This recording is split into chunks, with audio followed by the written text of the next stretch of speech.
रावण के पेशाब से बना है ये कुंड। रावण भगवान शिव का बहुत बड़ा भक्त था और उसकी भक्ति के कई किस्से कहानियां प्रचलित हैं। परंतु क्या आप जानते हैं कि एक बार रावण ने कैलाश पर्वत को उठाकर लंका ले जाने की भी कोशिश की थी, परंतु वह सफल नहीं हो पाया था। रावण ने भगवान शिव को लंका ले जाने के लिए कई बार प्रयास किया, परंतु रावण हर बार विफल रहा। तब हार कर रावण ने भगवान शिव की तपस्या आरंभ कर दी और उसके घोर तपस्या से प्रसन्न होकर भगवान शिव ने उसे मनचाहा वरदान मांगने को कहा। तब रावण ने वरदान के रूप में भगवान शिव को लंका चलने के लिए कहा। इस पर भगवान शिव ने मुस्कुराते हुए एक शर्त रखी कि मैं तुम्हारे साथ लंका तो स्थापित हो जाऊंगा और उस शिवलिंग के साथ लंका जाऊंगा, लेकिन अगर तुमने शिवलिंग को कहीं भी धरती पर रखा तो मैं वहीं पर स्थापित हो जाऊंगा।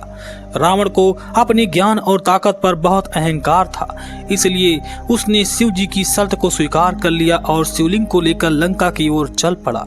लेकिन जैसे ही उसने लंका की तरफ चलना शुरू किया, वैसे ही सारे देवता भागते हुए भगवान विष्णु के शरण में चले गए।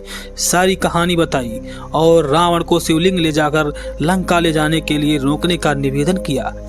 तब भगवान विष्णु ने देवताओं को आश्वासन दिया और वापस जाने के लिए कहा। इसके बाद भगवान विष्णु ने देवी गंगा को रावण के पेट में समाने को कहा और स्वयं चरवाहे बालक का रूप धारण करके रास्ते में खड़े हो गए। जैसे ही गंगा रावण के पेट में समाई, रावण को बड़ी तेज लघुशंका लगी। रावण विचलित होकर इधर उधर देखने लगा, क्योंकि भगवान शिव की शर्त के अनुसार वो शिवलिंग को धरती पर नहीं रख सकता था। भगवान शिव वही विराजमान हो जाते। इतने में उसकी नजर चरवाहे बालक के रूप में खड़े भगवान विष्णु पर पड़ी। उसने उस बालक को पास बुलाकर शिवलिंग संभालने के लिए कहा। साथ ही ये भी कहा कि किसी भी हाल में शिवलिंग को जमीन पर ना रखें। शिवलिंग को पकड़ कर रखने के लिए कहा। रावण ने उस बालक को स्वर्ण मुद्राएं देने का भी वादा किया। इस पर बालक खुशी खुशी से मान गया और शिवलिंग को पकड़ लिया। रावण शिवलिंग को बालक को देकर पास में लघुशंका करने लगा, परंतु पेट में गंगा के होने की वजह से रावण की लघुशंका रुकने का नाम ही नहीं ले रही थी।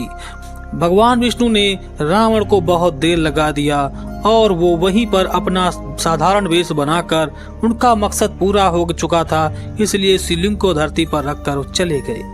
तो वहां रावण के पेट से जब गंगा बाहर निकल गई तो उसका पेशाब भी रुक गया। इस दौरान रावण के मूत्र के विशाल कुंड का निर्माण हो गया था। रावण ने देखा कि चरवाहे बालक का कहीं अता पता नहीं है और शिवलिंग धरती पर रखा है। ये देखकर रावण बड़ा क्रोधित हुआ और शिवलिंग को उठाने के लिए पूरी शक्ति लगा दी, लेकिन शिवलिंग टस से मस नहीं हुआ। जैसा भगवान शिव ने पहले कहा था कि वह शिवलिंग वहीं पर विराजमान हो जाएगा। तब गुस्से में आकर रावण ने शिवलिंग पर लात मारी। इससे शिवलिंग जमीन में धंस गया। आज भी उस जगह को झारखंड में देवघर के नाम से जाना जाता है। किसी मंदिर के पास 2 तालाब हैं। एक में लोग स्नान करते हैं, लेकिन दूसरे तालाब के पानी को लोग छूते तक नहीं हैं। लोगों का ऐसा मानना है कि इस तरफ का निर्माण रावण के मूत्र से हुआ था। देवघर में स्थित भगवान शिव के शिवलिंग को 12 ज्योतिर्लिंगों में से एक माना जाता है, जिसे बाबा बैजनाथ धाम के नाम से जाना जाता है। हर साल सावन के महीने में श्रद्धालु कांवड़ लेकर जल चढ़ाने के लिए यहाँ आते हैं और इसीलिए आज भी रावण के मूत्र से बना हुआ कुंड विराजमान है। तो दोस्तों, आपने जाना कि किस तरह रावण ने भगवान शिव को लंका ले जाने का काफी प्रयास किया, लेकिन सफल नहीं हो पाया। अब लेते हैं आपसे इजाजत, मिलेंगे ऐसे ही एक नए वीडियो में।